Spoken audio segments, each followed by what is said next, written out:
All right, so it's not really a lesson. I just wanted to talk about, I guess, three things that I think will help you, I guess, become hopefully a better musician, or in this case, really a better guitarist. And this is things that have worked for me as far as helping me to improve my playing, helping me just to get my ideas across as it relates to music and to guitar playing. The first thing is this has frets, okay? And this is a guitar. And my number one thing is to have a systematic approach to learning the instrument or learning the fretboard.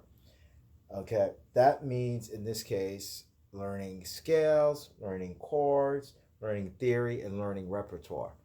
Your best friend is actually the instrument in and of itself. So there's so many inherent tricks in terms of navigating from here to there that over time that whatever you choose to use to leverage to really learn the fingerboard itself, um, make it systematic. Okay, guitar is a very very difficult instrument, but it's also very repetitive. Things repeat. So if you can have a system down that's going to allow you to learn to a certain extent patterns, but once you get out of the patterns, it becomes muscle memory and it goes beyond that. But basically, the key word is not so much theory, but a systematic approach. Okay, and I've got a couple of different things that I use per se on what's a systematic approach to learning, chords, to learning scales, and just really to learning repertoire. So that's the number one thing. Organization. Organize your thought. It's very complex, and organize the things that you're doing. So that's the first thing. The second thing, if you think about it, is to listen and emulate. Okay, and that's really important. For me, I've been playing the guitar a really long time. I started off more in the pop genre. I listened to Rick Springfield. I listened to everything. And so when I said listen and emulate, that's how we as human beings actually learn. Forget the theory, forget anything else, but just listen, which means using your ear to a certain extent. I don't care who you are, your best friend is your ear. So it's not a question about learning to read music or not learning to read it and all that stuff. I read music, I understand some music theory from that perspective, but you have to listen and you have to emulate. There are a couple of people that you can, when you think about emulating, at least for me, forget jazz for a second. Listen and emulate what you like. Most of us come to the guitar via of rock kind of bent or popular music. So for me, it was listening to the Police, then Hendrix, Cream, and then obviously later on, I listened to the likes of Wes Montgomery and Pat Martino and things of that nature. But the thing about it is to try to emulate. Like I remember listening to Led Zeppelin, and I couldn't figure out all of Jimmy Page's solo, but eventually you'll get a little bit, a part of it. So that's key to me. So if you go back, the first thing is try to have a systematic approach, whether that's working with a teacher, whether that's working via books, learning your chords, scales, a little bit of theory, and working on repertoire. The second part is your listening and emulation skills. And so that's listen to everything, man, soak it up. So that's the second thing. The third thing is simplicity. So if you're talking about jazz guitar, It's very, very complicated. But I think that most things, if you can simplify them, it comes out well. Sometimes knowing less is it's actually more. You have more in your arsenal. It frees yourself. You're not thinking about, well, this chord progression, so I've got to play these notes over it. I've got to have some type of voice leading into that stuff, and this is Phrygian, Lydian, Aeolian, or anything like that. You're just playing. So simplify it.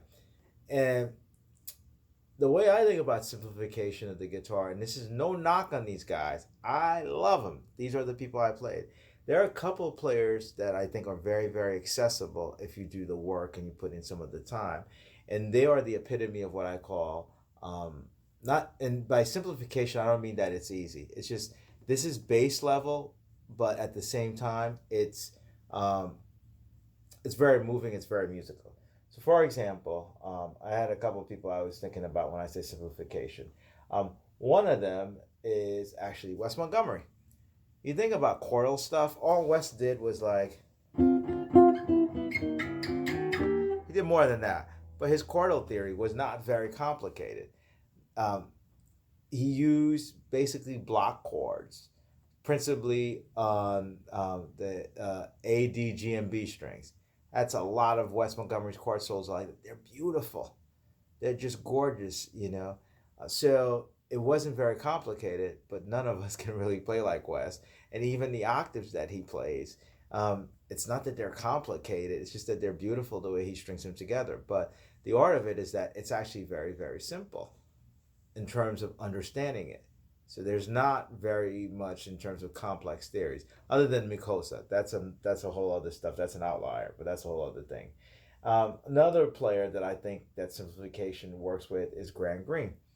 Grant Green comes from that blues tradition, but I don't think I ever heard Grant Green even actually play a chord or anything like that. He kind of just lays out whenever somebody's soloing. He doesn't even comp or anything like that, but comes from more of a blues tradition, single lines, but can connect the lines together. And it's just really beautiful, gorgeous, but very accessible. But one of the beauties of Grant Green, he's one of my favorite guitarists, is his simplicity. His lines are beautiful. They connect things together, but they make you feel. He's another one like that.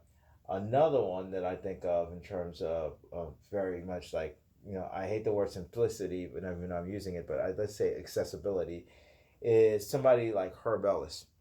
Herb also comes from that blues tradition. I have a book from Herb. I think I reviewed it. It's called Blues Shapes. And these guys, they just had shapes going, but they can go. And I didn't include a couple of people, and that's because I wouldn't even put them in that genre. But, Pat Martino. Pat Martino is really, really good, but his technique is so good and so fast that I wouldn't say that it's accessible to anybody and everybody.